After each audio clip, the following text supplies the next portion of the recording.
We're going to read to you from the Gospel of John, chapter 8. Now, early in the morning, Jesus came to the temple again, and all the people came to him, and he sat and taught them. Then the scribes and Pharisees brought to him a woman caught in adultery, and when they had set her in the midst, they said to him, "Teacher, this woman was caught in adultery in the very act. Now Moses commanded that in the law that such should be stoned, but what do you say?" They said this, testing him, that they might have something of which to accuse him. But Jesus stooped and wrote on the ground with his finger as though he did not hear. So when they continued asking him, he raised himself up and said to them, "He who is without sin among you, let him throw a stone at her first." And then he stooped down and wrote on the ground. Those who heard it, being convicted by their conscience, went out one by one, beginning with the oldest, even to the last. And Jesus was left alone, and the woman standing in the midst. When Jesus had raised himself up and saw no one but the woman, he said to her, "Woman, where are those accusers of yours? Has no one passed sentence on you?" And she said to him, "No one, Lord."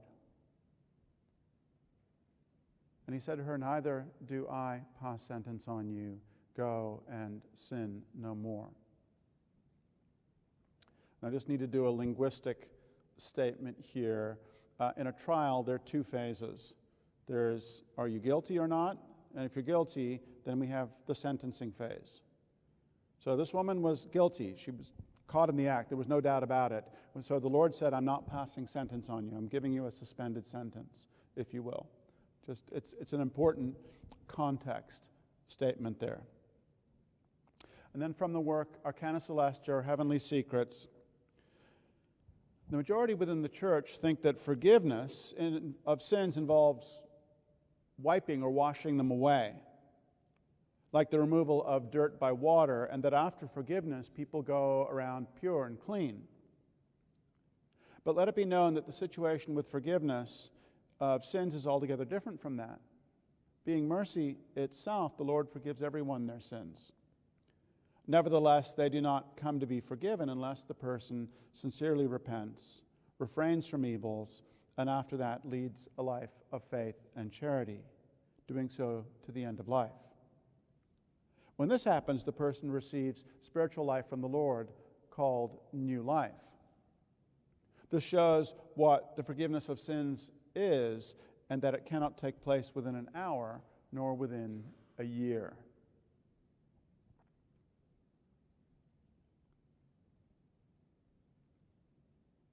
So I think it's fair to say that forgiveness is one of the hardest things that any of us ever does. Because the reality is, people hurt us. Some of the hurts are relatively small. Someone doesn't keep a confidence, or they say something hurtful or make us feel foolish. But others are much larger. Someone destroys a marriage. Someone had a violent, abusive parent. Someone cheats you or betrays you. And sometimes small things can build up by happening so many times that they create this huge burden of pain. And perhaps hardest still, when someone hurts someone that we love, we can find that we have a tremendously hard time forgiving those people. And yet the Lord said we're supposed to forgive. So we have this experience of this festering pain where we can get angry all over again, like it happened yesterday, not years ago. And the Lord says, forgive. And we pray today, forgive us our debts, as we also forgive our debtors. Forgive us our debts to the extent that we forgive other people.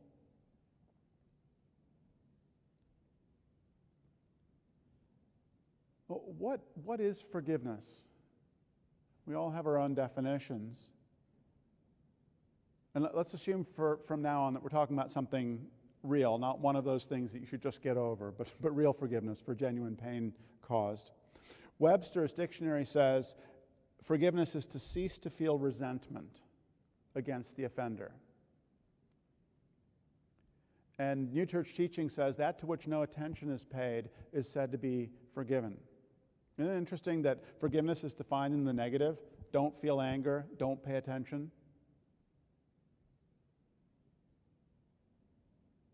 Another way to get at forgiveness is what we said in the prayer. Forgive us our debts as we also forgive our debtors. When we, in ordinary terms, speak about forgiving a debt, we're saying, you don't owe me anything anymore. Here's a piece of paper saying, paid in full. Okay? I'm not forgiving you and say, now you owe me a favor. That's called bartering. Forgiveness is saying, I've completely given up the resentment.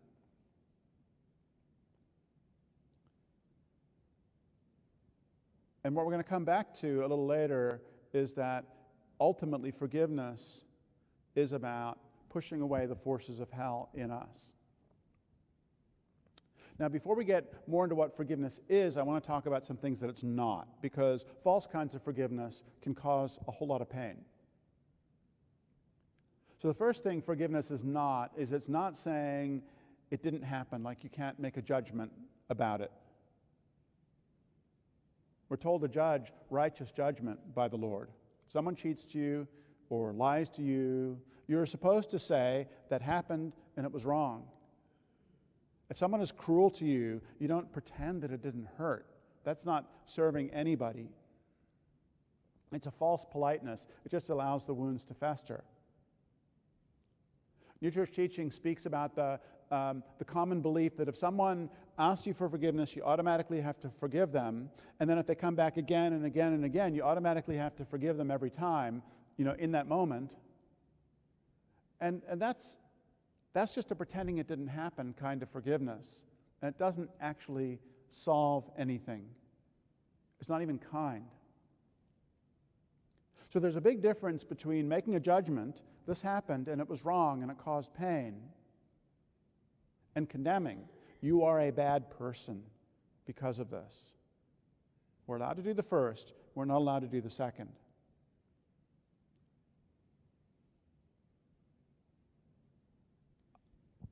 I'm not going to fixate on this. That's something that we can do, but we can say that it's wrong. That's why the Lord said, neither do I pass sentence on you. He wasn't saying, we're just going to pretend you didn't do this. That's not what he said. He said, you did it, but I'm not going to pass sentence on you. And there's a huge distinction between those two. And our reading said, forgiveness takes place over years. Does that fit with your experience? It takes a while to let go of the pain and to really start to let the angels into that experience. You might be able to let go of the anger relatively shortly, but building up trust, that kind of thing, it takes a long time.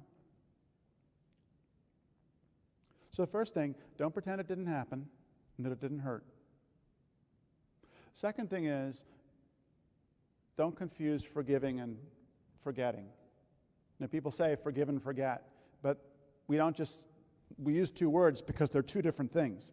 And you can forgive without forgetting. Obviously, you don't send your child over to the house of an abusive person, right? You don't give money to a thief. You don't trust a liar. If someone can't keep confidence, you don't tell them confidential information. We know that without even thinking about it. What you do is you look at their subsequent life. The Lord said, go and sin no more. So if someone who had behaved badly stops that behavior, then you could say, let's move back into a relationship that involves this kind of trust again. So you can forgive without forgetting. A related idea here is that every evil carries its own punishment. No one ever gets away with anything. There is universal justice. So one way to think about forgiveness without forgetting is to say, you did this terrible thing.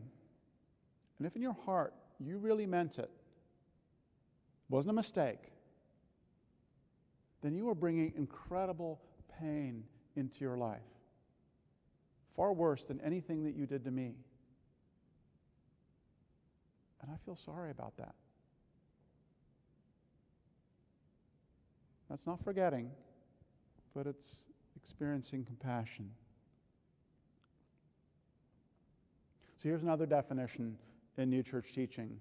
To forgive is to look at someone not from the point of view of evil, but from the point of view of good. It's a really important statement. To forgive is to look at someone not from the point of view of evil, but from the point of view of good. So if you think about it, what's the danger to you in not forgiving? If you don't forgive someone, then you want some kind of consequence, some kind of revenge, right? And underneath all unforgiveness and all desire for vengeance, there is hate. That's at the root of unforgiveness. Not pain because of suffering, that's something different. But unforgiveness has at its root something that is from hell. It's looking at someone from the point of view of evil. And if you want a really clear example about that, just think when you're feeling unforgiving, how you beat someone up in your mind. I mean, it's pretty awful. If someone could put up on a screen all the things that you say when you're upset with someone, all the things you think, we'd all of us just be quivering with shame. Because that's at the source of all of those unforgiving feelings. So we need to acknowledge the pain, the betrayal, but we need to do it in a healthy way. Have you ever heard the saying that unforgiveness is drinking poison, hoping it will kill the other person?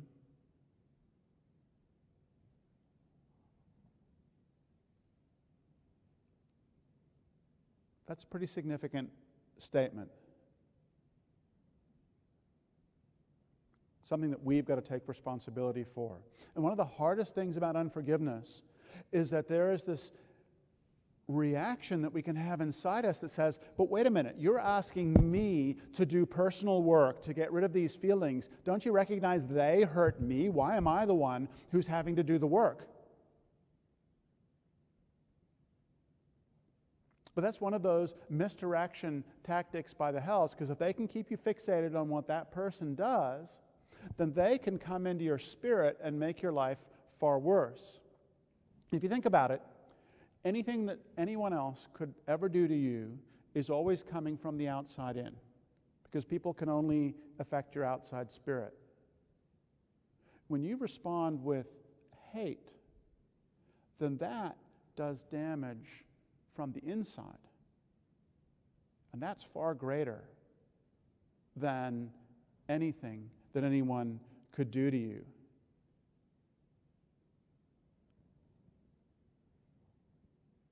Sitting here today, you could say, okay, yep, that makes sense. Yeah, I don't want to do that. but when you're feeling it, that's not the way it feels. It's like, they have to suffer. You can't get away with that. Well, remember, nobody gets away with anything. But what if they never say sorry? What if they never see it? It would be nice if someone who hurt you could see it, take responsibility, come and make amends. That would be really nice. It would help with your healing process, wouldn't it? But something that we need to come clear about is that forgiveness is not about them recognizing it. And the reason that we can see this is if you're in an unforgiving enough state and someone came and they groveled on their knees in front of you, you wouldn't forgive them. Because it's actually about what's going on in here, not about the external action. So we can want that. We can want the reconciliation. That's wonderful. But that's not what forgiveness is. Forgiveness is about taking charge of our own response to what happened. So here's a perspective on forgiveness that is not particularly fun to think about. Look back on your life and think about every wrong thing that you've done, every unkind thing that you've said. And then think about all the things that you've dwelt on and thought about that you didn't have the courage to actually act out on. Pretty big list? Huge list, if we pay attention. Forgiveness in part comes from being willing to see our own flawed nature. Because here's the trap that we fall into when we get into an unforgiving state. We have me and God up here and you down here. But when we pay attention to our own flaws, then we realize that there's God up here who always forgives, and then there's me and this person down here. And whether it's like this or like this is kind of irrelevant. We're both down here. And that's why the Lord said, let him who is without sin among you cast a stone at her first. There's another parable that the Lord told. It's about someone who owed 10,000 talents. Think $2 billion. And he fell down before the person he owed it to and said, please forgive me, I'll pay you all, and he got forgiven. Then he went out and he found someone who owed him 300 denarii. Think $20,000. Not an inconsiderable sum. And he took him by the neck and said, pay me all that you owed me. And the guy said exactly the same thing, and he wouldn't. And he had him thrown into debtor's prison.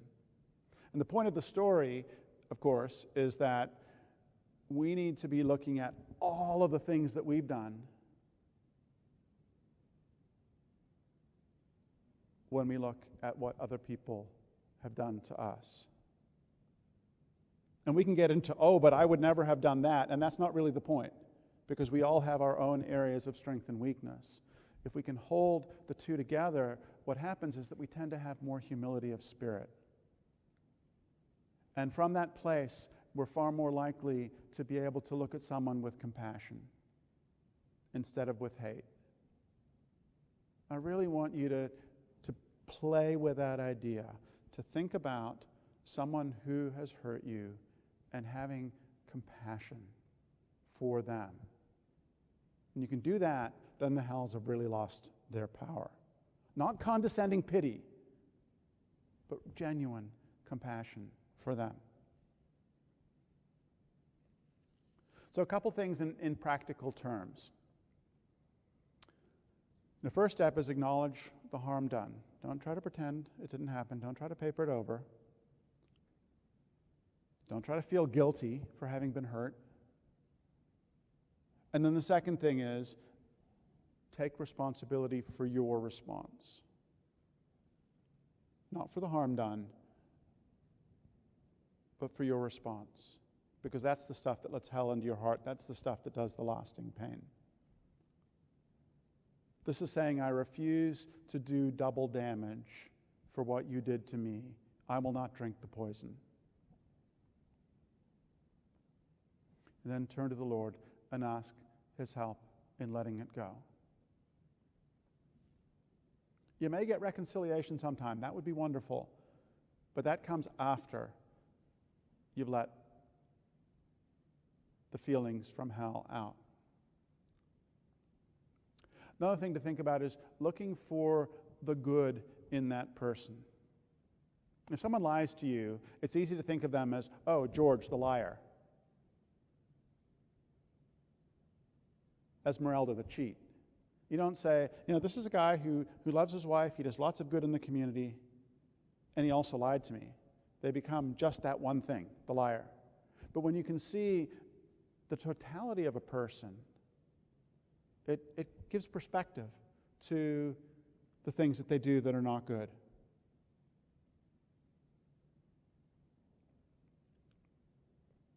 That's what was symbolized by Jesus stooping down and writing on the ground as though he didn't hear. That separating out the action from who that person is something the Lord doesn't want to have anything to do with. And it was going to come back to forgive us our debts as we also forgive our debtors. Forgive us our debts to the extent that we give forgiveness. We all need a lot. The way to access it is to give it away. Forgiveness, I think for many of us, will be the hardest thing that we do in our lives. Because it is the most radical way that we say once and for all, I am responsible for my personal spiritual life. No matter what someone else does to me, I am responsible for what happens in here and what happens here. So it's right to feel anger. It's right to feel a desire to protect what is yours. It's also right to seek restitution.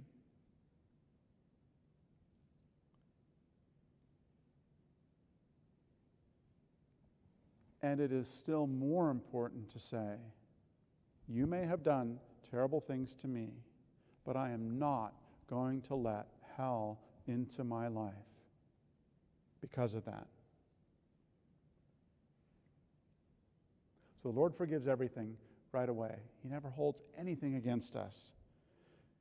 But we receive that forgiveness when we give it away, when we forgive others.